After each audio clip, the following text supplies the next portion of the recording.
नमस्कार साथियों, दिग्गज एकेडमी के इस ऑनलाइन प्लेटफॉर्म पर मैं आपका हार्दिक स्वागत करता हूं।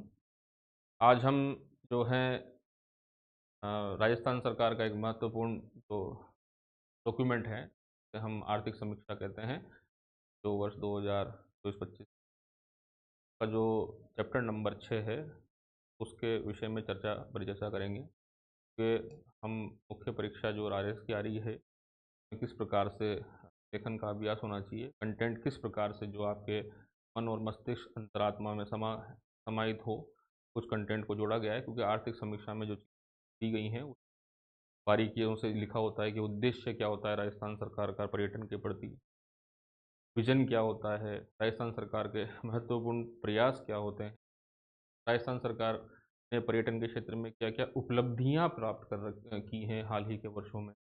तो इस प्रकार की लाइनें जो मुख्य परीक्षा में पूछी जाती है। साथ ही साथ निवेदन करूंगा जो दूसरे जो पीएसआई के लोग हैं, जो के साथी हैं या राजस्थान में विभिन्न प्रतियोगी परीक्षाओं हैं, जो जो भी इसके अंदर आंकड़े हैं वो समाहित कर लिए गए हैं और अलग अलग पुस्तकों को देख के ही हम इसको तैयार कर रहे हैं। कोशिश करें वीडियो थोड़ा सा दो पार्ट में, एक पार्ट में होगा तो लंबा होगा, अगर दो पार्ट में हुआ तो हम प्रयास करेंगे दो पार्ट में हम दे पाएँ। कोशिश करेंगे कि मन मस्तिष्क पर्यटन के, कला के, संस्कृति के और सेवा के क्षेत्र में हम समझ पाएँ कि राजस्थान सरकार ने हाल ही के पिछले वर्ष में क्या-क्या प्रयास किए हैं। तो आइए समझते हैं। हम पहले समझने का प्रयास करेंगे कि भई कोई भी जो उद्योग होता है या कोई भी जो हम जीवन में कार्य करते हैं, वो जो कार्य है उसका कोई ना कोई उद्देश्य या लक्ष्य ज़रूर होता है। बिना लक्ष्य के और उद्देश्य के कोई भी कार्य पूरा नहीं। हम सेवा क्षेत्र में क्या काम करना चाहते हैं और उद्योग में क्या काम करना चाहते हैं या कृषि में क्या काम करना चाहते हैं, उसके अंदर हमारे कुछ ना कुछ लक्ष्य और उद्देश्य। ठीक उसी प्रकार से जो राजस्थान की सरकार है वो हमें बजट जो आपका आर्थिक समीक्षा है उसका चैप्टर नंबर 6 ये बताता है कि पर्यटन के प्रति, कला के प्रति, संस्कृति के प्रति राज्य का क्या मुख्य उद्देश्य है। तो देखिए, मुख्य उद्देश्य तो सबसे पहले हम सामान्य परिचर्चा करें, जो लाइनें लिखी हुई हैं तो हम पढ़ ही देंगे। तो उद्देश्य क्या होना चाहिए, सामान्य चीज़ों को हम समझें। तो पहला उद्देश्य तो ये होना चाहिए कि आर्थिक विकास पर्यटन के माध्यम से सरकार करे, रोजगार के अवसरों को बढ़ाए, राज्य की पहचान को आगे बढ़ाने का प्रयास करें, राज्य में निवेश के अच्छे-अच्छे वातावरण बने और रोजगार का सृजन हो, आर्थिक समृद्धि हो, प्रति व्यक्ति आय राजस्थान की बढ़े। तो ये कॉमन सी बात है कि ये उद्देश्य सब जगह ही फिट फॉर होते हैं। और जो राजस्थान के अंदर जो हमारी जो संस्कृतियाँ हैं, जो आपकी लोक संगीत है, कला है, किले हैं, महल है, बावड़ियाँ हैं, रणें हैं और जो राष्ट्रीय उद्यान है या पर्यटन के बहुत सारे जो विभिन्न आयाम राजस्थान में लोक नृत्य हैं, इस प्रकार की जो चीज़ें हैं, उनको राजस्थान सरकार संरक्षित करके अच्छी तरीके से संजो के रखे और उसको इस प्रकार से विश्व के पटल पर या देश के पटल पर प्रस्तुत करें ताकि उससे हमें राजस्व का अर्जन हो सके, हमारी कला संस्कृति का संरक्षण हो और आर्थिक विकास के अंदर हम अच्छी तरीके से भागीदारी दे सके। राज्य के लोगों में इस प्रकार का उद्योग जो है, जो पर्यटन है, जैसा कि हम इसे निर्धूम उद्योग कहते हैं। कई प्रकार के उद्योग आप देखते हैं, जिन उद्योगों में जो है जो लागत आती है वो कई अधिक होती है। कोई स्टील का उद्योग लगाना है, एल्यूमीनियम का उद्योग लगाना है या सीमेंट का उद्योग, तो उसमें इंफ्रास्ट्रक्चर की कॉस्ट काफ़ी अधिक, परंतु यहाँ पर वो चीज़ नहीं। यहाँ पर जो हमारी जो धाती विरासत है, उस विरासत को हम अच्छी से संजो के रखें और जो लोग हैं, उन्हें भी इसमें अलग प्रकार की स्किल की कोई इतनी विशेष आवश्यकता नहीं होती। वो अपनी स्थानीय स्तर की जो विरासत है, इतिहास है, कला है, संस्कृतियाँ हैं, उनको समझ के और पर्यटकों के सामने अच्छा प्रस्तुत करें, तो ये इस पड़ता है। तो आइए हम देखते हैं मुख्य उद्देश्य कि जैसा कि पर्यटन उद्योग के विकास को बढ़ावा देना। पहली बात है कि पर्यटन उद्योग को विकास को बढ़ावा देना है, जिससे राज्य के अंदर जो है वो एक अच्छा वातावरण बनेगा, बाहर से निवेश आएगा, राज्य का अच्छा नाम होगा और हम हमारी संस्कृति को जीवंत भी कर पाएँगे। अधिक निवेश अनुकूल वातावरण तैयार किया जाए। हाल ही में हम देखें कि जो सरकार है, वर्तमान सरकार है, वो काफ़ी अच्छा प्रयास राजस्थान में कर रही है। अभी हम हाल ही में दिसंबर में हमने देखा है कि जो राइजिंग राजस्थान कार्यक्रम या समिट हुआ है। उससे राज्य के अंदर एक निवेश का अच्छा वातावरण बनाने का प्रयास किया गया है। जो राज्य के और जो हमारे एनआरआईज़ हैं, ओसीआईज़ हैं, उनको यहाँ पर आमंत्रित किया गया है। से अच्छा निवेश का एमओयूज़ जो हैं वो यहाँ पर करने के प्रयास सरकार के द्वारा किए जा रहे हैं। बड़े-बड़े जो उद्योगपति और घराने हैं, उनसे भी राजस्थान में अच्छा निवेश का वातावरण बनाने का प्रयास राजस्थान सरकार कर रही है। तो दूसरा उद्देश्य क्या है कि भाई निवेश का अनुकूल वातावरण तैयार हो, ये दूसरी। तीसरी चीज़ जो है कि राजस्थान को एक पर्यटन स्थल के रूप में स्थापित करना। यहाँ इसको हम ऐसे समझें कि कोई भी एक विदेशी है जो अमेरिका में रहता है, यूरोप में रहता है या ऑस्ट्रेलिया में रहता है या देश के किसी भी कोने में रहता है, जब वो भारत में आना चाहता है, तो उसके मन मस्तिष्क में एक बात होनी चाहिए कि मुझे भारत में जाना है, तो ये 3 राज्य हैं, इन 3 राज्यों में राजस्थान का नाम होना चाहिए, ये उद्देश्य है। कोई भी विदेशी हो, चाहे हमारे देश के जो घरेलू पर्यटक हैं, तमिलनाडु का हो, आपके केरला का हो या कहीं का भी हो, तो वो व्यक्ति जब पूरे भारत में घूमने का सोचे, तो राजस्थान सरकार ये प्रयास कर रही है कि पहले, दूसरे और तीसरे नंबर पर उन पर्यटकों का गंतव्य स्थल बनाने का। तो इसको इस तरीके से समझेंगे कि जो है राजस्थान एक अग्रणी पर्यटन स्थल के रूप में स्थापित करने का राजस्थान सरकार प्रयास कर रही है। कैसे कर रही है वो हम आगे देखेंगे। क्यों कर रही है? क्योंकि सांस्कृतिक जो संरक्षण है, मतलब जो हमारे यहाँ पे महल है, किले हैं, बावड़ियाँ हैं, ये शब्द बहुत बार आएंगे। अभी इसकी पूरी जो हम परिपाटी रूपरेखा एक साथ देख लेंगे, कैटेगराइज करते हुए देखेंगे कि कौन सा पर्यटन किस प्रकार का है, वो देखेंगे अभी आगे। तो उसको हम संरक्षित कर सकें, संरक्षित करने के साथ साथ राज्य का आर्थिक विकास भी सुनिश्चित हम करने का प्रयास कर रहे हैं। तो ये मुख्य उद्देश्य है। परीक्षा में पूछे कि पर्यटन में राजस्थान का उद्देश्य है, तो पहले लिखना है पर्यटन विकास को बढ़ावा देना। दूसरा है अधिक निवेश अनुकूल वातावरण तैयार करना।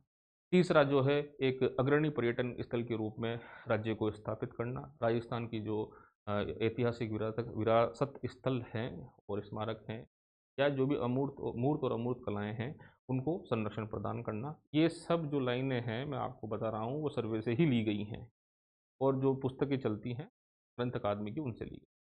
और साथ ही आर्थिक विकास को सामंजस्य स्थापित करते हुए काम।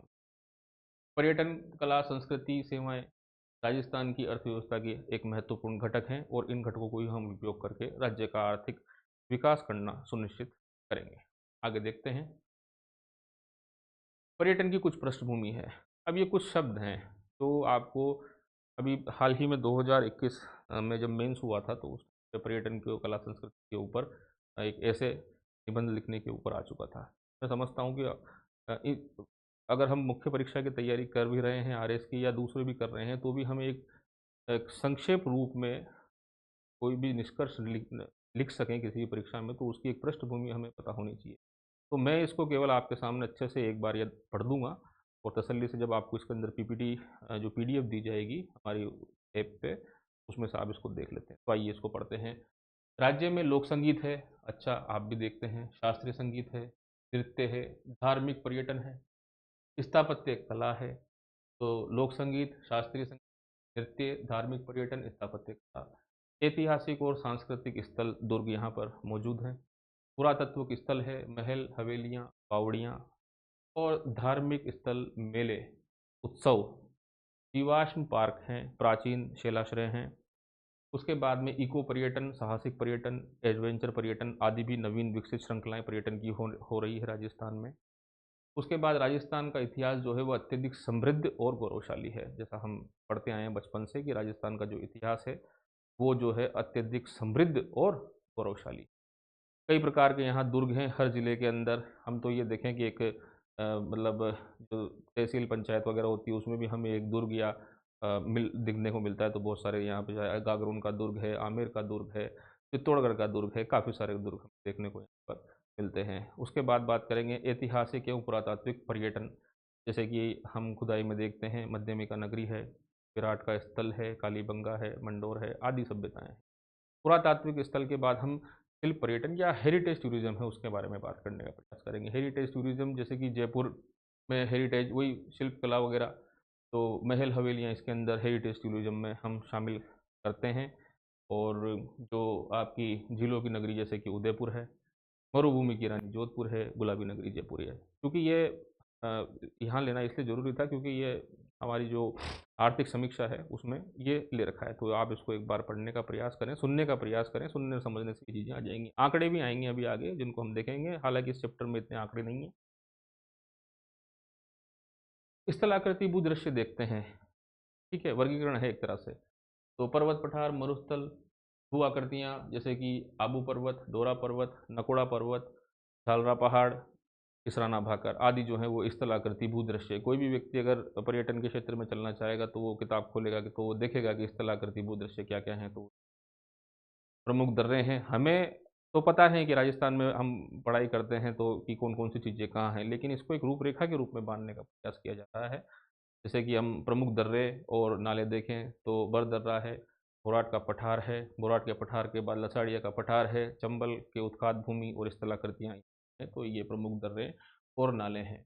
उसके बाद जो है वो जलीय स्थल देखें तो कड़ीन है, बांध है, बावड़ियाँ हैं, तालाब हैं, उसके बाद प्राचीन झीलें हैं, सिलीसोड़, आना सागर, ये काफ़ी सारी ज़िले हैं। इसको हम प्रयास कर रहे हैं कि मुख्य परीक्षा में किस तरह से कोई निबंध आ जाए, तो उसको किस तरह से कैटेगराइज़ करते हुए हम लिख दें और सामने वाले को समझा दें। उसके बाद जो है आपकी जो भू-पर्यटन के अंदर जो आते हैं, वो आपके जीवाश्म के पार्क हैं, प्राचीन खुदाई स्थल हैं, प्राचीन शिलाश्रय हैं। उसके बाद जो चित्र हैं, जैसे कि आप चंबल घाटी के चित्र देखेंगे और जो भू आकृतियाँ हैं, वो हैं अलानिया महाखंड जो है वो कोटा में है, हरसोरा जो है वो अलवर अलवर में है। तो ये इस तरीके से जो है वो भू-पर्यटन जो है, वो भी इसके अंदर देखें।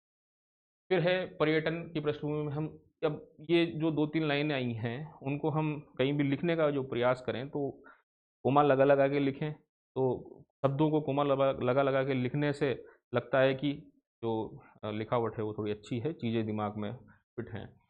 तो उसके बाद जो सांस्कृतिक, ऐतिहासिक, स्थापत्य धरोहर का संरक्षण है। राजस्थान की सांस्कृतिक धरोहर जैसे मेले, मेले उत्सव, उसके बाद नृत्य, गीत संगीत, परिधान, परिधान के बाद चित्रकला, चित्रकला के बाद आपके जो बहुत सारी चीज़ें हैं वो पर्यटकों को बहुत आकर्षित करती हैं। यही एक महत्वपूर्ण बात है राजस्थान की, ये बिल्कुल रंग-बिरंगा राजस्थान है। उसके बाद बात करें इसी प्रकार ऐतिहासिक स्थापत्य, वो कलात्मक दृष्टि से महत्वपूर्ण धरोहरें जैसे किले, महल, हवेलियाँ, बावड़ियाँ, स्मारक, छतरियाँ, थड़े, शिलालेख, मूर्तियाँ, प्राचीन मंदिर, मस्जिद, मकबरे, मज़ारें आदि देश व विदेशी पर्यटकों को आकर्षित करती है। तो वो जो ऊपर की लाइन है वही इस तरह से अच्छी तरीके से लिखी गई है। कोशिश करें कि इनको समराइज़ करके लिख सकें। उसके बाद प्राच्य विद्या प्रतिष्ठान संस्थान जोधपुर में है, जो संस्कृत, प्राकृत, अपभ्रंश, पाली आदि भाषाओं का संरक्षण करती है। ये जोधपुर में है, 1955 में इसकी स्थापना हुई थी, प्राच्य विद्या प्रतिष्ठान की। अब आगे चलते हैं कि पर्यटन क्षेत्र में राज्य के महत्वपूर्ण प्रयास या विज़न क्या-क्या हैं? ये शब्द देखिएगा कि इनके प्रयास और विज़न, पूछेगा कि विज़न और प्रयास क्या हैं? तो जो सरकार, राजस्थान सरकार है, वो ये चाहती है कि पर्यटकों की जो हिस्सेदारी है, चाहे वो घरेलू पर्यटक हो या विदेशी पर्यटक हो, उनकी हिस्सेदारी बढ़े। तो राज्य में घरेलू पर्यटकों की वर्तमान में क्या हिस्सेदारी है, उस पे तो चर्चा डॉक्यूमेंट में नहीं की गई, हम भी नहीं करेंगे यहाँ पर। परंतु घरेलू पर्यटकों की हिस्सेदारी को हम 8% करने का लक्ष्य 8% करने का लक्ष्य रखा है। ये सरकार का, राजस्थान सरकार का विज़न है। और जो विदेशी पर्यटक है, वो भारत का मतलब जो विदेशी पर्यटक है, उसे 7.5% रखने का राजस्थान सरकार प्रयास करेगी। तो ये इनका विज़न है कि ये जो पर्यटकों की का जो क्षेत्र है, वो प्रतिशत में वो बढ़े, मतलब कुल मिला के संख्या बढ़े। ठीक है? कैसे प्रयास करेगी राजस्थान सरकार? इस पे बात करेंगे कि भाई प्रयास कैसे होंगे?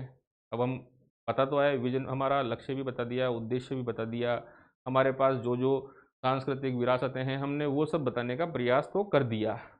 अब प्राप्त कैसे करेंगे? तो उस प्रयास देखते हैं। तो बुनियादी ढाँचा बढ़ाएगी। जैसे कि आप देख रहे हैं अभी हाल ही के अंदर पिछली सरकार जो थी, उसने कोटा के अंदर नवीन पर्यटन स्थल के रूप में जो चंबल रिवर फ्रंट है, वो बढ़ाया है, तो काफ़ी आकर्षण हुआ है। ऐसे ही अलग-अलग ज़िलों में अलग-अलग उदाहरण मिलते हैं और पुरानी जो विरासतें हैं, उनको संरक्षण करने का भी प्रयास कर रहे हैं। तो बेसिक इंफ्रास्ट्रक्चर जो है पर्यटन से संबंधित वो बढ़ाए जाएँगे, चाहे कौशल से संबंधित बात हो, प्रशिक्षण देने से संबंधित बात हो, बेसिक इंफ्रा जो होगा, वो बढ़ाएँगे। दूसरी है कनेक्टिविटी को सुधार करेंगे। कनेक्टिविटी मुख्य रूप से राज्य सरकार तो रोड कनेक्टिविटी के ऊपर ही बात करती है, तो कनेक्टिविटी में सुधार करने का प्रयास करेंगे। पब्लिक एम्यूनिटीज़ जो होती हैं, सुविधाएं होती हैं सरकार की, होटलों को बढ़ाने का प्रयास है, या प्राइवेट सेक्टर्स के अंदर किस प्रकार से होटल्स हैं, मोटल्स हैं या रेस्टोरेंट हैं, उनको बढ़ाएंगे ताकि पर्यटकों को विशेष यहाँ पर आने में, रहने में, घूमने फिरने में आदि सुविधा मिल सके। और पर्यटकों को निर्बाध यात्रा, मतलब उनको एक हैसल फ्री, मतलब वो आराम से आएँ खुशी से, और यहाँ के लोग भी उनको अच्छे तरीके से घुमाएँ फिराएँ, अच्छे तरीके से घूमें। तो ये इस प्रकार से प्रयास करेगी। बेसिक इंफ्रास्ट्रक्चर पर ध्यान देगी सरकार, कनेक्टिविटी बढ़ाने का प्रयास करेगी, सुविधाओं को आधुनिक बढ़ाने का प्रयास करेंगी, और यहाँ पर आने वाले को निर्बाध यात्रा का अनुभव कराएगी। अगली बात करेंगे, अब नई नई श्रृंखलाएं विकसित होती हैं। देखिए कि ये तो हमारे पास हैं ही, लेकिन राजस्थान सरकार कुछ ऐसे थीम बेस्ड कार्यक्रम करने का प्रयास कर रही है। थीम बेस्ड कैसे, कि कोई व्यक्ति है, उसे तो एडवेंचर ही पसंद है, साइकिलिंग ही पसंद है, साइकिलिंग के साथ वो पैरा बलून बलून जो आता है, बलूनिंग ही पसंद है, और वो जो ग्लाइडिंग होती है या जंगल में घूमना होता है। तो थीम बेस्ड पर्यटन है, कोई वेलनेस के रूप में, जैसे कि पंचकर्म जोधपुर में है, और अलग अलग ज़िलों में भी हम योगा की पद्धतियों को विकसित कर रहे हैं। और जो दूसरा है कि हम यहाँ पर रणथंभौर में आके एक मतलब जो एक प्राकृतिक वातावरण में रह के ही काम करें, तो एक थीमेटिक बेस या थीम बेस पर्यटन जो है वो इसके अंदर, जैसे कि एडवेंचर की श्रृंखला है, पर्यावरण पर्यटन की श्रृंखला है, वेलनेस की श्रृंखला। तो ये इसके अंदर राजस्थान सरकार काफ़ी प्रयासरत है ताकि पर्यटन राज्य में बढ़े। अगली बात करेंगे हम कि स्मार्ट पर्यटन को बढ़ावा देने के हेतु काफ़ी सारी तकनीकों का यूज़ किया जा रहा है, और तकनीकों में हम देखेंगे आगे कि फेसबुक है, ट्विटर है, या सोशल मीडिया का प्रयोग करने हैं, या पर्यटन के अंदर क्या नवीन पर्यटन हो सकती हैं, उसके ऊपर राजस्थान सरकार अपना बात करने का प्रयास कर रही है। तो राज्य अपनी समृद्ध सांस्कृतिक धरोहर, भवन, किलों और जीवन परंपराओं के लिए प्रसिद्ध। ये तो हुई बात यहाँ तक। अभी तक इतना महत्वपूर्ण डाटा आया नहीं है जो याद रखा जाए। केवल इन बातों को हम जो वीडियो में कर रहे हैं उसको काफ़ी अच्छे तरीके से आप सुनने का प्रयास करें, आपके दिमाग में बैठेगा, मन मस्तिष्क में एक इमेज बनेगी, और उससे आप अच्छे तरीके से लिख पाएंगे। अब राज्य में घरेलू और अंतर्राष्ट्रीय पर्यटकों की स्थिति जानने का प्रयास, ये इतनी देर बाद पहला आंकड़ा आया है। तो 2018-19 की बात करें, तो 2018-19 में 3.95% 3.95% की दर से लगातार राज्य में ये जो घरेलू पर्यटक है वो बढ़ रहे थे, 3.85% की वृद्धि के साथ में। फिर सभी को पता है कि 2019-20 के अंदर 20 के अंदर कोविड आ चुका, तो जो पर्यटन आने की पूरे विश्व में ही गति है वो सब जगह कम हुई थी, तो गौड़ था वो। तो उस टाइम पे 71.5% गिरावट दर्ज की गई, सभी जगह दर्ज की। राजस्थान में बताया गया है कि 71.05% गिरावट दर्ज की गई। परंतु इसके बाद राज्यों के प्रयास जो हैं उसमें जोरदार वृद्धि के साथ, जोरदार मतलब तरीके से इन्होंने कम बैक करने का प्रयास किया है, जोरदार वापसी हुई है।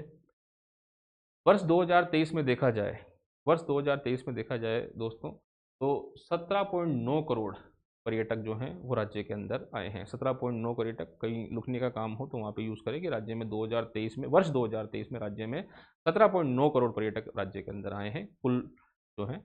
और 2024 में है वो 23 पॉइंट समथिंग करोड़, लगभग 23 करोड़ ही, आप इसको ध्यान रखें, 23 करोड़ पर्यटक है वो राज्य में आए हैं। तो पिछले वर्ष 2023 के अंदर जो है, पिछले से पिछले वर्ष 17.9 करोड़ हैं, और 2024 के अंदर हैं वो 23 करोड़ समथिंग हैं। अब बात करेंगे कुछ पर्यटक जो आए हैं वो किन किन राज्यों में ज़्यादा आते हैं वो देखेंगे।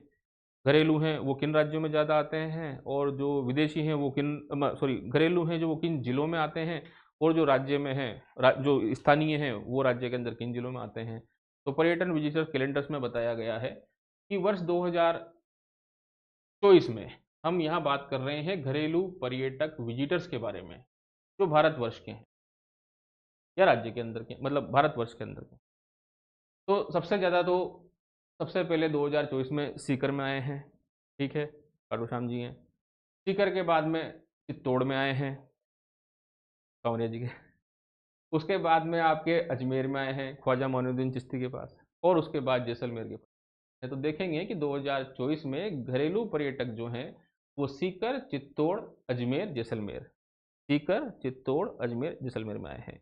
वहीं बात करें 2023 में, तो वही सीकर, सीकर के बाद जयपुर, ऊपर से नीचे आ जाएं अपना आप देख लेंगे अभी। तो सीकर 2023 में सबसे पहले सीकर, सीकर के बाद जयपुर, जयपुर के बाद अजमेर, अजमेर के बाद चित्तौड़। तो सीकर, जयपुर, अजमेर, चित्तौड़ 2023 में आए हैं। एक बार आप हाथ से लिखेंगे करेंगे तो आपको बैठ जाएगा कि किस तरह से।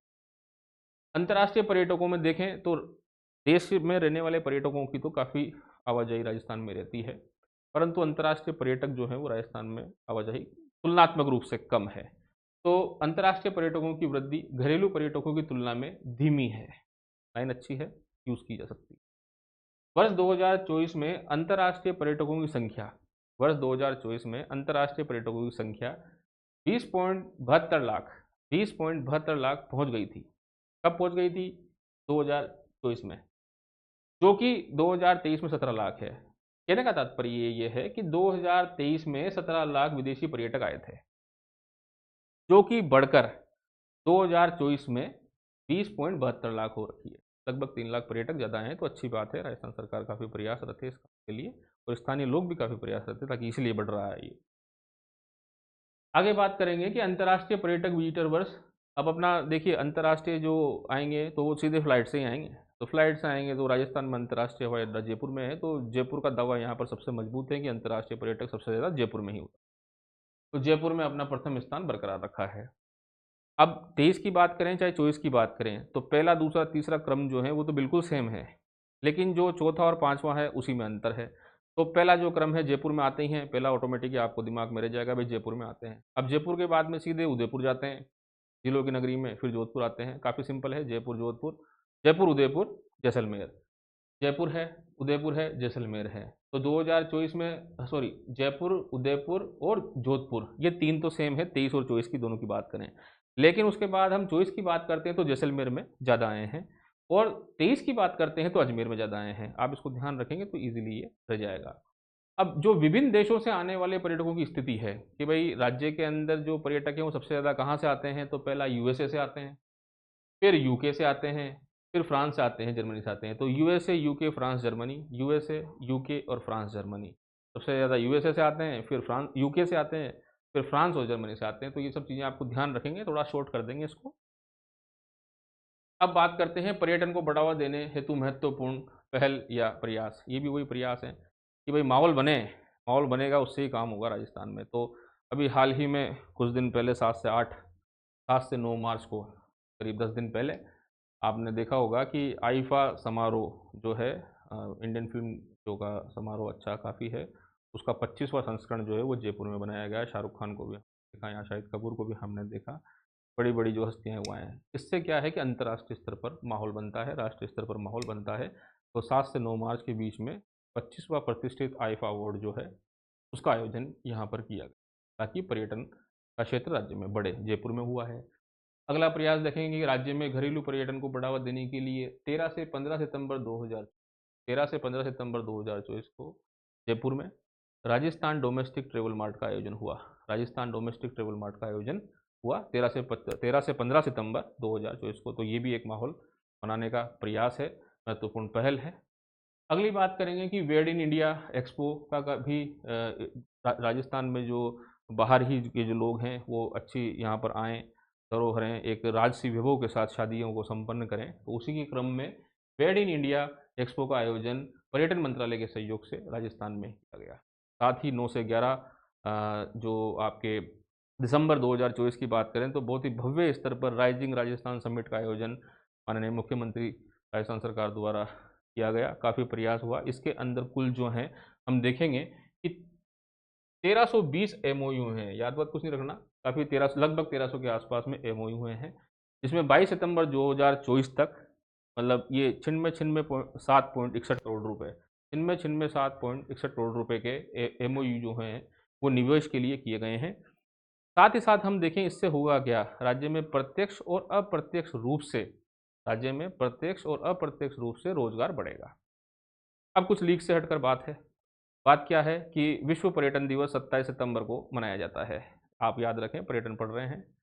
और राष्ट्रीय पर्यटन दिवस और मतदाता दिवस दोनों जो है वो 25 जनवरी को साथियों मनाया जाता है। तो ये ध्यान रखने वाली बात है। अब वही बात है, यहाँ पर देखिए थीमेटिक टूरिज्म होता क्या है। थीमेटिक टूरिज्म एक थीम बेस्ड टूरिज्म होता है। हर व्यक्ति को अपनी रुचि अभिरुचि अलग अलग होती है।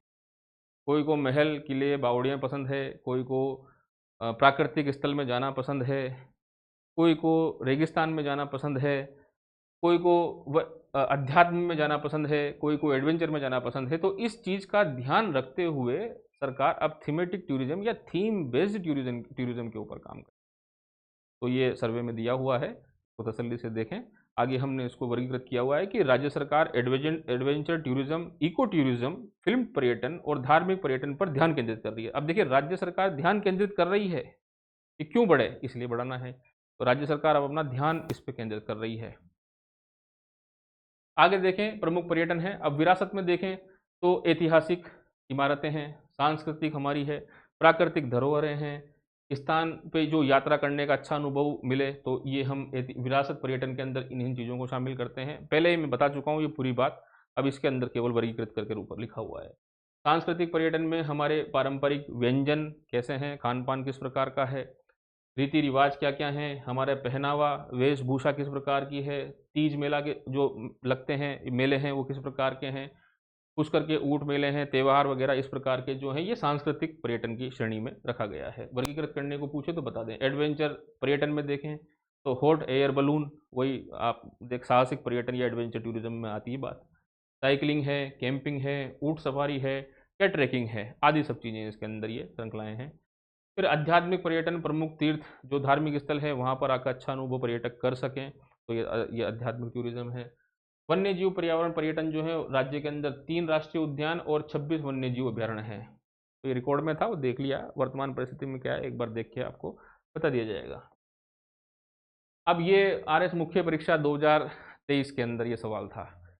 5-6 सालों से ये चल रहा है राजस्थान में, लेकिन पिछली बार पूछा गया और ये मैनेजमेंट के टॉपिक में पूछा गया कि राजस्थान में मीटिंग, प्रोत्साहन, सम्मेलन और प्रदर्शनियाँ अर्थात कि माइस, कुल मिला के हर जिले में या राज्य के अंदर संभाग स्तर पर कुछ इस तरह के हॉल्स बनाए जाएं, इस तरह के बैठने की व्यवस्थाएं की जाएं, जहां पर लोग आएँ, आके अपने कॉरपोरेट अफेयर्स की बात करें, कुछ सभाओं की बात करें या लोग बैठे करें समझें, तो इससे पर्यटन को बढ़ावा मिलेगा। तो मीटिंग्स हों, वहाँ प्रमोशनल एक्टिविटीज़ हों, बहुत सारे कॉन्फ्रेंसेस जैसे कि बहुत बड़े बड़े जो विश्व के संगठन हैं वो आएँ, प्रदर्शनियाँ जो बहुत बड़े आपके ड्राइंग्स वाले होते हैं, संगीत वाले होते हैं, वो अपनी प्रदर्शनियाँ लगाएं, उससे एक वातावरण तैयार होगा। तो पर्यटन उद्योग को बढ़ावा देने हेतु यहाँ पर माइस का योगदान किया जा रहा है। स्टोन मार्ट जयपुर में होता है, वस्त्र कार्यक्रम भी राजस्थान में होता है, जयपुर का ज्वेलरी शो भी होता है, तो ये सब एक इसी माइस की कैटेगरी की श्रेणी है। राजस्थान इंटरनेशनल एक्सपो का जो आयोजन है, राजस्थान इंटरनेशनल एक्सपो का आयोजन जो है वो जोधपुर में किया गया है। और साथ ही अभी पिछले सरकार ने ये कमिटमेंट किया है कि दिल्ली में जिस प्रकार से भारत मंडपम बनाया गया, भारत मंडपम जो बना, उसके बाद में राजस्थान में भी एक राजस्थान मंडपम बने, अलग अलग प्रकार के उत्सव मेले प्रोत्साहन की जो सम्मेलन है वो वहाँ पर हो सके, तो ये माइस का इसका राज्य में जो है वो 9 यूनेस्को विश्व धरोहर स्थल हैं। कुल तो 6 किले हैं, बताने की कोई इतनी आवश्यकता नहीं है, आपने काफ़ी पढ़ा हुआ है, फिर भी 6 हैं, एक बार में पढ़ देता हूँ। जैसलमेर का किला, आमेर का किला, कुशलगढ़ का किला, कुंभलगढ़ का किला, चित्तौड़ का किला, रणथंभौर का किला, गागरोन का किला। संरक्षित जो साइटें हैं वो जयपुर की जो 4 दीवार वाला शहर है वो यूनेस्को की संरक्षित साइट है। वेधशाला जंतर मंतर है, जयपुर में है। उसके बाद राष्ट्रीय उद्यान केवला देवी राष्ट्रीय उद्यान, तो कुल जो 9 साइटें हैं वो राज्य की, वो यूनेस्को की विश्व विरासत स्थल की सूची में है। आगे देखें, अब थोड़ी सी महत्वपूर्ण बात करेंगे। बातें हैं, बातें करनी जरूरी हैं, तभी ये समझ में बैठेगा। तो नई बात है कि राजस्थान की इससे पहले भी कुछ नीतियाँ आई हैं, लेकिन उसको हम यहाँ चर्चा नहीं करेंगे, केवल सर्वे में दी हुई है कि राजस्थान पर्यटन इकाई नीति 2024। सबसे पहले तो लागू कब हुई, तो लागू होने की जो दिनांक है वो 4 दिसंबर 2024 है। 4 दिसंबर 2024 को 4 दिसंबर 2024 को राजस्थान पर्यटन इकाई नीति 2024 जारी की गई। अब कोई नीति जारी की गई होगी तो कुछ ना कुछ उसमें लक्ष्य होंगे, कुछ उद्देश्य होंगे, किसी काम को करने का प्रयास होगा और विजन होगा, ये सब बातें नीति के अंदर होंगी। तो देखेंगे कि क्या करना चाहती है राजस्थान सरकार। रोजगार बढ़े, पहले बात हो चुकी है चर्चाएं, अब केवल पढ़ना ही खाना पूर्ति शेष है कि इस नीति से रोजगार बढ़े, उद्यमिता बढ़े, एंटरप्रेन्योरशिप बढ़े, उद्योगपति यहाँ आएँ, उद्योग लगाएँ, उससे रोज़गार बढ़ेगा। तो ये इस नीति का जो है लक्ष्य उद्देश्य है। उपलब्ध कराना, निजी क्षेत्र में नई पर्यटन इकाइयों की स्थापना को प्रोत्साहन करना। अब निजी क्षेत्र जो भी है, बड़े-बड़े होटल बिज़नेस के जो लोग हैं या राज्य महाराजाओं के पास ऐसे विरासत स्थल रखे हुए हैं, उनको निजी क्षेत्र में लाते हुए इसको जोड़ें। तो निजी क्षेत्र में पर्यटन इकाइयों की स्थापना को प्रोत्साहन करना। तो प्राइवेट सेक्टर जो है वो इसके अंदर आगे आए। सरकार तो है ही, लेकिन जो प्राइवेट सेक्टर है, निजी क्षेत्र है, वो नई-नई पर्यटन की इकाइयों को लगाए, ये इसका उद्देश्य है। उसके बाद रोज़गार और उद्यमिता का अवसर बढ़े। पर्यटक से जुड़े हुए जो निवेशक हैं, जो इन्वेस्टर्स हैं, जो हम इन्वेस्टर्स को यहाँ बुला रहे हैं और इन्वेस्टमेंट करने के लिए हम उनसे यहाँ पर रिक्वेस्ट कर रहे हैं, तो वहाँ यहाँ पर आएँ तो उन्हें लाभ मिले। इस प्रकार का प्रयास हो कि वो यहाँ पर लाभ का अर्जन तो कर सकें, कोई भी उद्योग बिना लाभ के चलता नहीं है। तो पर्यटन से जुड़े जो निवेशक हैं या उद्यमी हैं, उनके जो लाभ हैं, उनमें वृद्धि करना। ठीक है? यहाँ आए, इंफ्रास्ट्रक्चर डेवलप करें, पर्यटन संबंधित बातें डेवलप करें, चीज़ें डेवलप करें और उनसे करने से उनके लाभों में भी वृद्धि करने का प्रयास है। तो 3 बातें हैं, रोज़गार बढ़ाएँ, उद्यमिता, जो उद्योगपति हैं, उनको यहाँ पर लाया जाए, उनके लाभों को अधिक किया जाए। राज्य में पर्यटन से जुड़े हुए जो निवेशक हैं, उनको उनके जो वर्तमान में जो लाभ हैं, वो अधिक किए जाएँ और जो नए लगेंगे, उनको भी लाभान्वित किया जाए। आगामी 5 वर्षों में पर्यटन अर्थव्यवस्था को दुगना करना। जिस भी स्तर पर हम आज यहाँ पर हैं, वो पर्यटन जिस भी स्तर पर है, वो दुगना करना है। हमारे क्षेत्र को दुगना करना है, यहाँ पे आने वाले पर्यटकों की संख्याओं को दुगना करना है, इंफ्रास्ट्रक्चर को दुगना करना है। ये सब चीज़ें दुगने करने का प्रयास है नीति में। राजस्थान को पर्यटन निवेश के लिए प्रमुख गंतव्य। देखिए, राजस्थान को पर्यटन निवेश के लिए प्रमुख गंतव्य स्थल के रूप में, तो वही बात जो मैंने शुरुआत में वीडियो शुरू करने से पहले बताई थी कि कोई भी जो राज्य में या देश में रहने वाला हो या विदेश में रहने वाला हो, जब भी वो भारत में आए तो प्रमुख पहला दूसरे क्रम पे राजस्थान राज्य में घूमने के दिमाग में उसकी बात को बैठा दिया जाए या इस प्रकार का प्रयास करें। तो प्रमुख गंतव्य स्थल मतलब वो वहाँ पहुँचे, ये प्रयास करने का काम है। तो रोज ये सब बातें दोबारा आप देखेंगे तो समझ में जाए। अब ये नीति क्या है कि जो हेरिटेज होटल और संपत्तियों के लिए छूट प्रदान करती है, छूटें दी जाएंगी काफ़ी।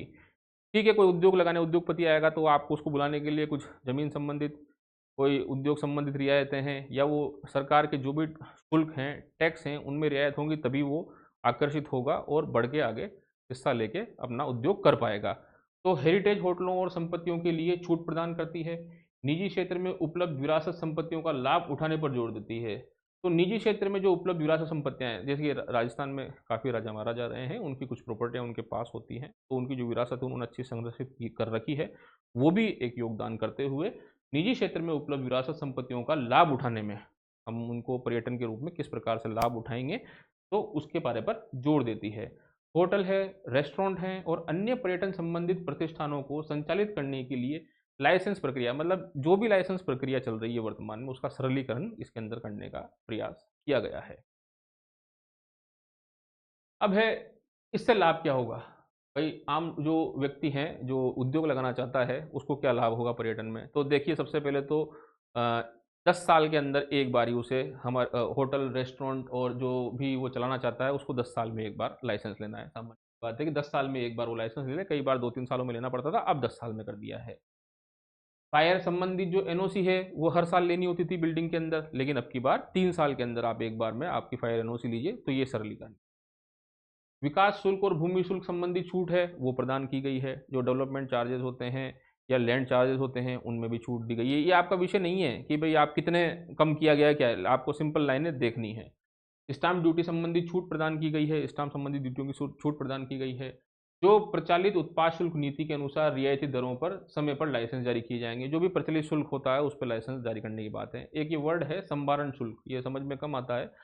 जो लॉजिस्टिक संबंधित चार्जेस होते हैं, मतलब उत्पादन की प्रक्रिया जहाँ से शुरू होती है और वो फिनिश गुड पे जहाँ पे खत्म होती है, उसमें लॉजिस्टिक जितना भी सपोर्ट सिस्टम के जो शुल्क होते हैं, संभारण शुल्क, उससे संबंधित लाभ भी इसके अंदर दिए जाएंगे।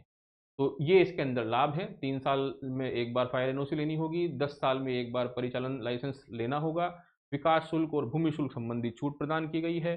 स्टाम्प ड्यूटी संबंधी छूट प्रदान की गई है। औद्योगिक दरों पर जो बिजली दी जाती है उस पर दी जाएगी। प्रचलित जो उत्पाद शुल्क है उसको सरल किया जाएगा और संभारण शुल्क है उसको भी कम करने का प्रयास राजस्थान सरकार करेगी, ताकि पर्यटन के क्षेत्र में राज्य में अच्छा माहौल बन सके। अब कुछ परीक्षा संबंधित महत्वपूर्ण बातें हैं। एनसीईआरटी वगैरह में दी हुई है या राजस्थान बोर्ड की किताबों में है, तो ले ली है, ठीक से हटकर है। तो पर्यटन के लोगों के मामले में 2-3 बार बदला है। तो पहले क्या था कि पधारो हमारे देश, जो 1993 में था। 2019 से भी यही है कि पधारो हमारे देश। अब सरकार संबंधित बात है, सरकार नए-नए प्रयास करके आकर्षित करती है, तो 2-3 बार ये चेंज हुआ है। 2008 में ये हमारा लोगो था वो कलरफुल राजस्थान हुआ, कलरफुल राजस्थान 2008 में हुआ। 2010 में बहुत ही अच्छा वाक्य हुआ, जाने क्या दिख जाए राजस्थान में, जाने क्या दिख जाए।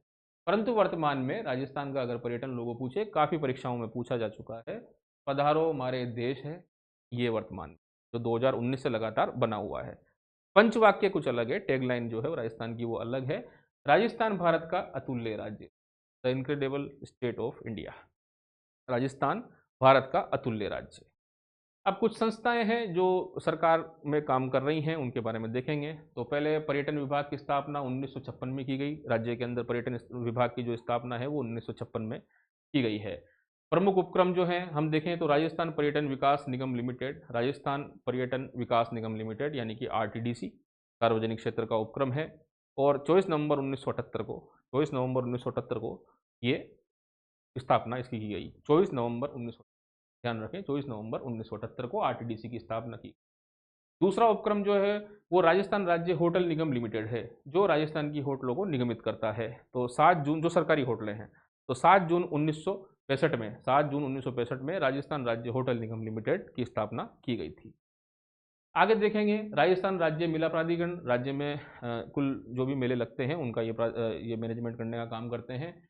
मार्च 2011 में राजस्थान राज्य मेला प्राधिकरण की स्थापना की गई है।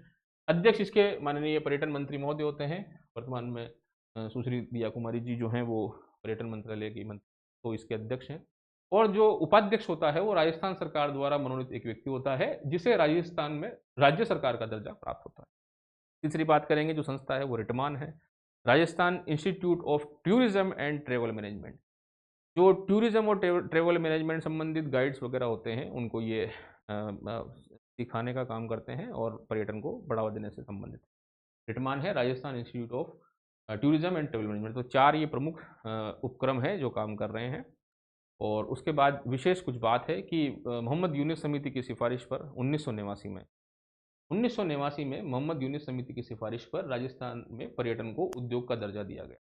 अब उद्योग के दर्जे भी 2-3 कैटेगरी में, पूर्ण उद्योग कब मिला, निर्धूम उद्योग कब मिला, अधूरा कब मिला, तो देख लेते हैं।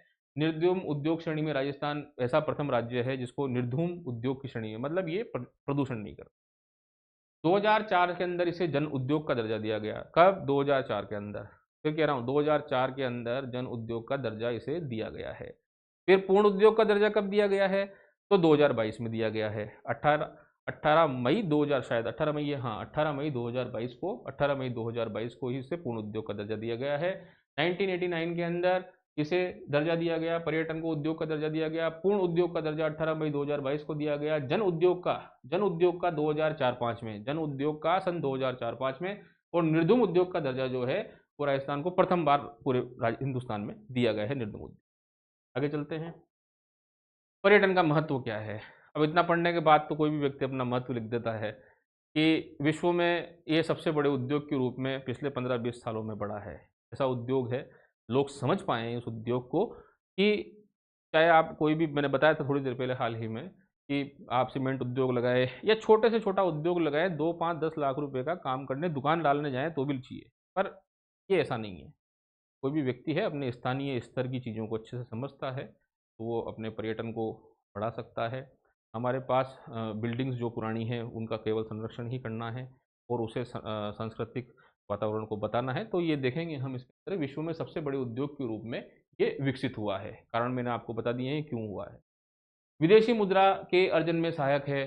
फॉरेन जो रिजर्व होता है इससे सीधा आता है। विदेशी आते हैं अपने साथ अलग अलग देश की मुद्राएं लेके आते हैं, अमूमन वो डॉलर में ही कन्वर्ट होती है, तो विदेशी मुद्रा के अर्जन में सहायक है। उसके बाद रोजगार प्रदान करने में महत्वपूर्ण भूमिका निभाता है। ठीक है, रोजगार मिलता है, सर्विस सेक्टर को बढ़ाता है।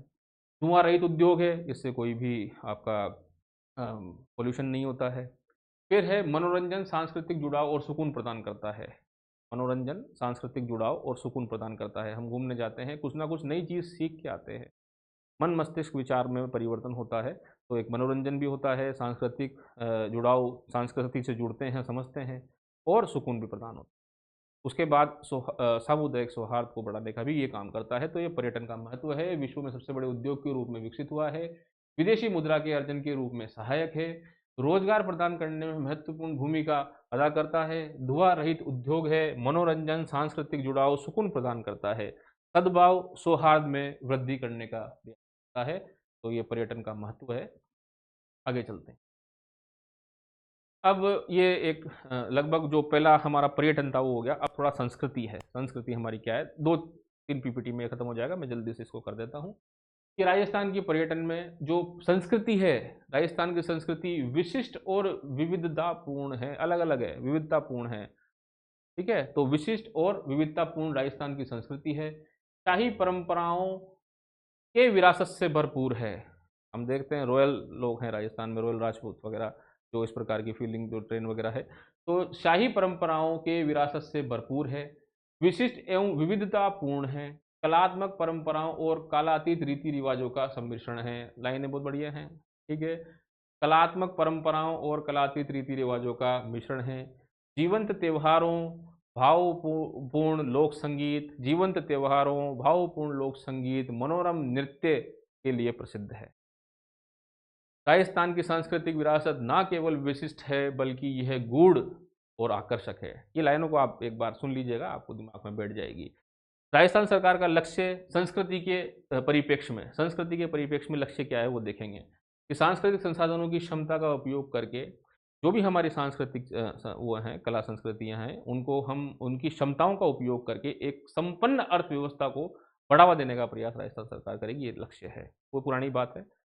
स्थानीय समुदायों को लाभ पहुंचाना, स्थानीय जो समुदाय लोकल कम्युनिटीज़ हैं वो भी इनके अंदर लाभान्वित हों।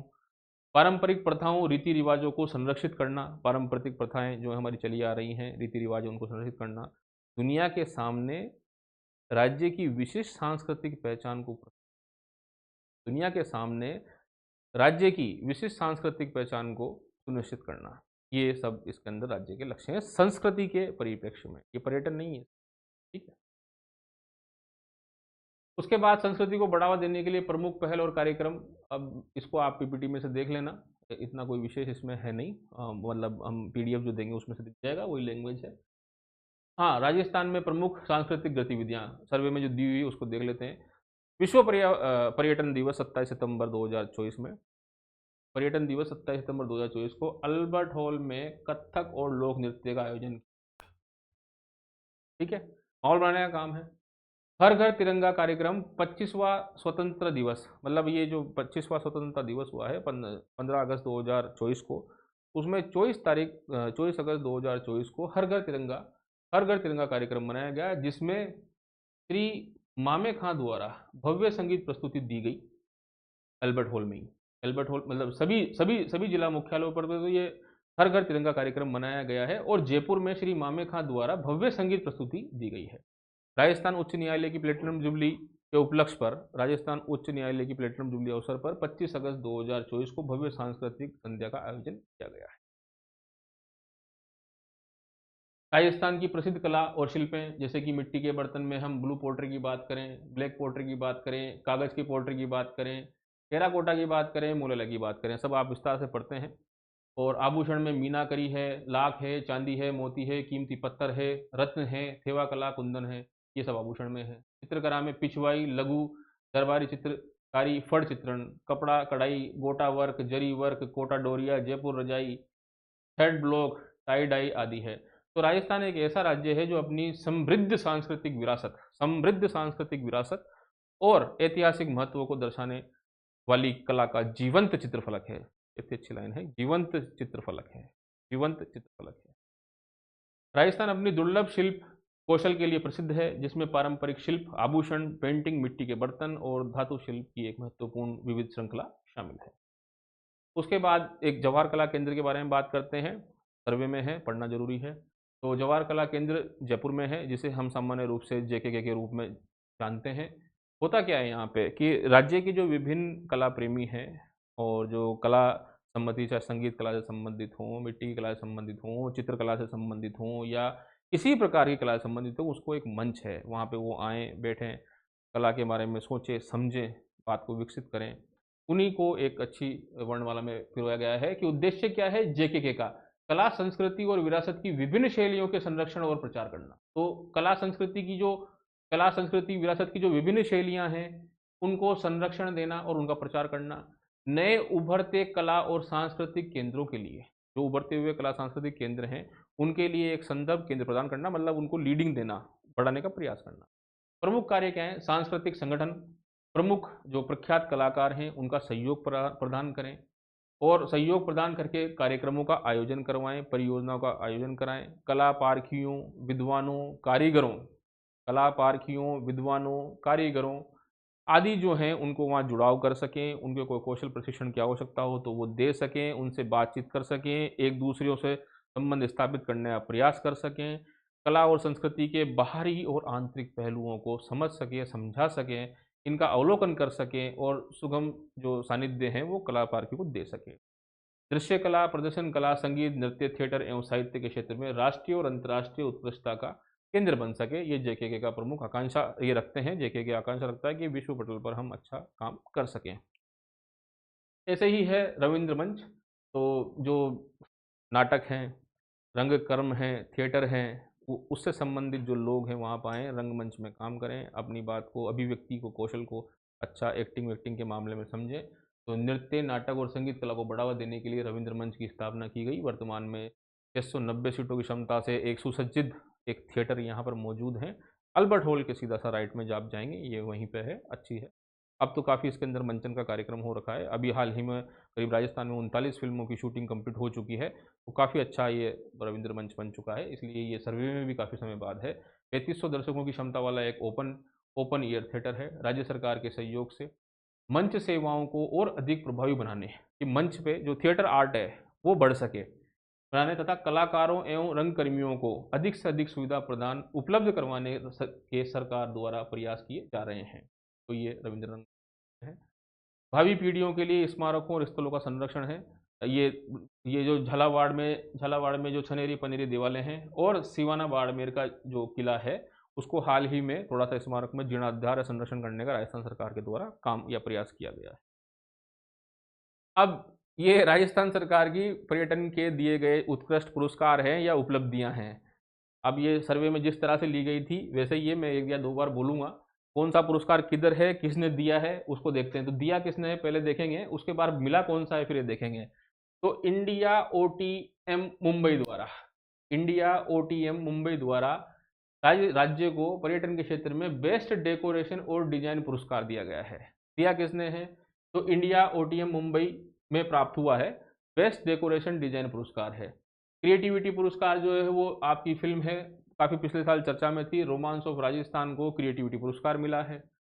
ट्रेवल फेयर एक्सपो जो गुजरात अहमदाबाद में हुआ है, ट्रेवल फेयर एक्सपो जो गुजरात अहमदाबाद में हुआ है, उसमें सर्वश्रेष्ठ हेरिटेज डेस्टिनेशन पुरस्कार, सर्वश्रेष्ठ डेस्टिनेशन हेरिटेज डेस्टिनेशन पुरस्कार दिया गया है। उसके बाद जो आपकी ये इंपॉर्टेंट है कि जो आरटीडीसी की होटल है कैसल झूमर बावड़ी सवाई माधोपुर में है, इसे वाइल्ड लाइफ कैटेगरी के अंदर पुरस्कारित किया गया है।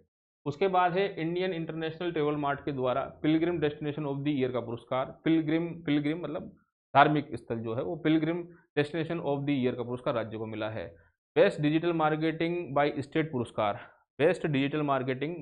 पुरस्कार जो है वो भी राज्य को मिला है। भोपाल में जो Indian association of tour operators के द्वारा ये दिया गया है। Indian association of tour operators के द्वारा 39वें वार्षिक सम्मेलन में best digital marketing by state पुरस्कार दिया गया है। एक बार इसको चार्ट के रूप में जब हम थोड़ा सर्वे को छोट करेंगे उस टाइम भी एक बार इसको याद कराने का प्रयास करेंगे।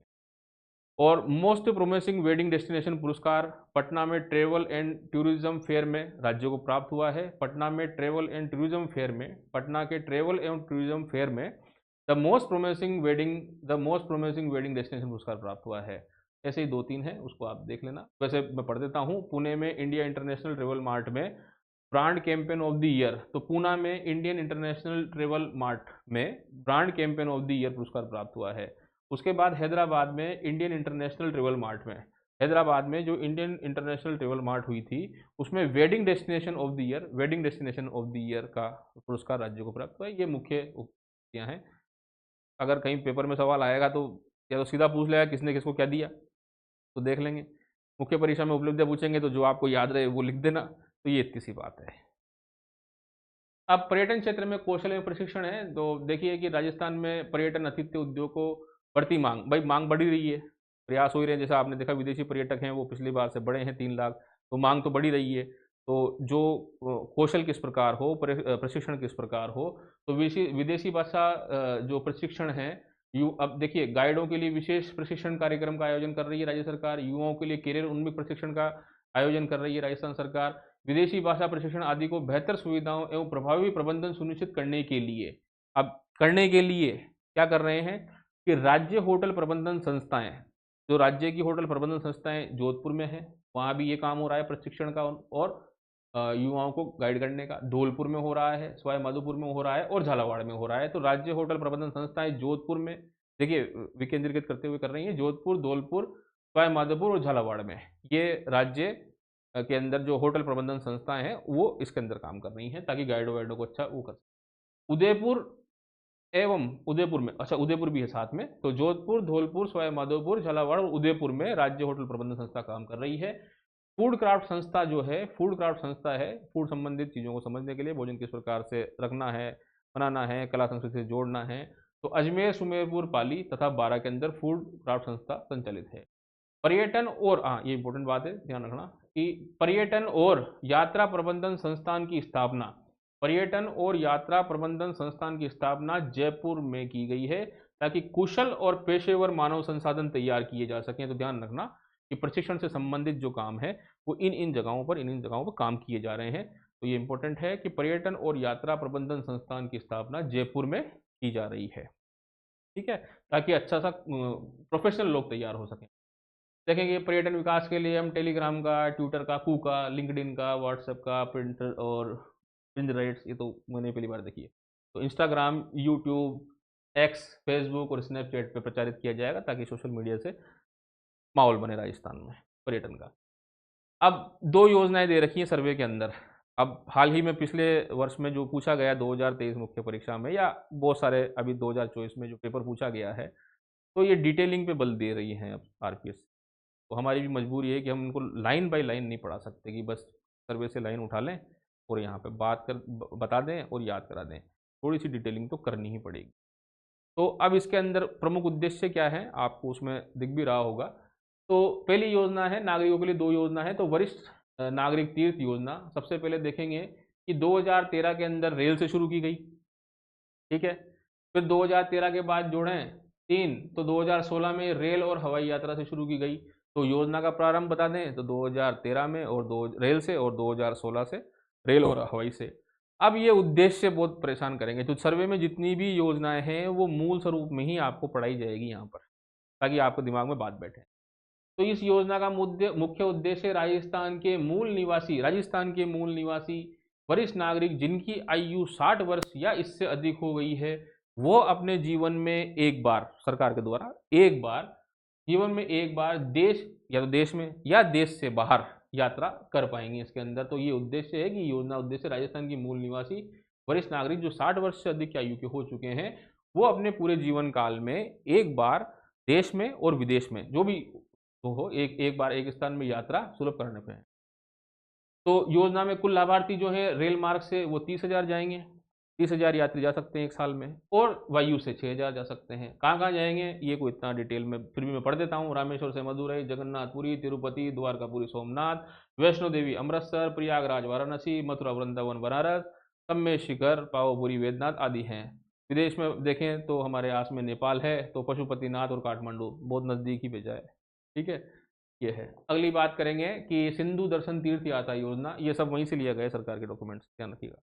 तो सिंधु दर्शन यात्रा शुरू कब हुई? 1 अप्रैल 2016 को ये शुरू हुई।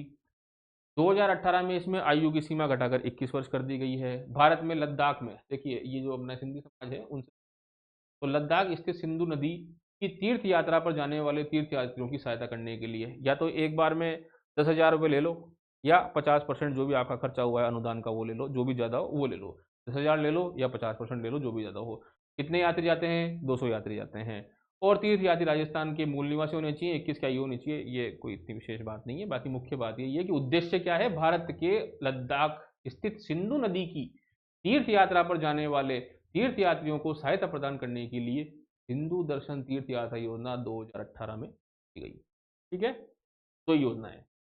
अब राजस्थान में ये सेवा क्षेत्र आ चुका है, इसको हम तसल्ली से जब उद्योग पढ़ाएंगे और शुरुआत का जो पहला चैप्टर पढ़ाएंगे, वहाँ पे जीएसपी में क्या योगदान है, जीडीपी में क्या योगदान है, किस प्रकार का योगदान है, पिछले वर्षों में स्थिर मूल्य में क्या है, प्रचलित मूल्य में क्या है, उसको हम वहाँ पर देखेंगे।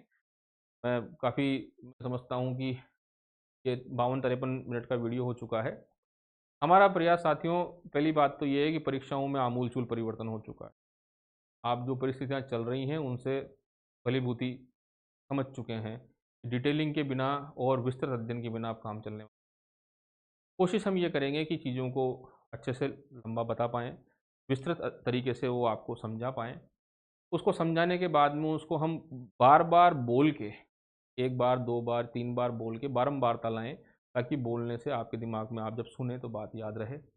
और थोड़ा बहुत चीज़ों को शॉर्ट करके, परीक्षाओं का मामला है तो चीज़ें शॉर्ट भी ज़रूरी हैं, वो भी हम इसको प्रस्तुत करेंगे। जब ये पूरा सर्वे कंप्लीट हो जाएगा, तो हम इसको 30 से 35 पेजों में शॉर्ट करके एक बार 5 से 6 घंटे का वीडियो अपलोड करेंगे। तो ये भी प्रयास है, लेकिन मैं आपसे निवेदन करूँगा कि अब पुस्तकों पर बल ज़्यादा होने लग गया, तो पढ़ने का आप प्रयास करें। परीक्षाओं की आपको देखा ही, जो इसके अंदर पेपर 25 का जो पेपर आया वो भी लिस्ट है, 23 का पेपर है, परसेंटेज जो है वो बहुत कम है। कारण यही है कि क्योंकि 1 लाइनर फैक्ट, 2 लाइनर फैक्ट पढ़ाने वाले तो बहुत हैं, कमी नहीं है। लेकिन डिटेलिंग में पढ़ना और पढ़ने वाले भी कम हैं और पढ़ाने वाले भी कम हैं। संस्थाएँ बहुत खुल चुकी हैं, यूट्यूब के चैनल भी बहुत खुल चुके हैं। सबके ऊपर मैं आक्षेप नहीं करना चाह रहा, पर प्रश्न यहाँ खड़ा होता है कि जिस प्रकार से संस्थाएँ खुल रही हैं, जिस प्रकार से चैनल्स खुल रहे हैं और जिस प्रकार से जो भी चीज़ें खुल रही हैं, क्या उस प्रकार से शिक्षक भी बन रहे हैं? ये सवाल यहाँ पर बहुत ज़रूरी है। आप इसको समझें। कोई भी ईमानदार व्यक्ति आपके सामने जब प्रस्तुत होता है चीज़ों को लेके, तो वो टाइम लेता है। हम भी आपसे कोशिश करेंगे कि आप हमारे इस कार्य को लाइक, कमेंट, शेयर जो भी आप बन सकते हैं, कर सकते हैं, प्रचारित कर सकते हैं, प्रयास करें। धन्यवाद।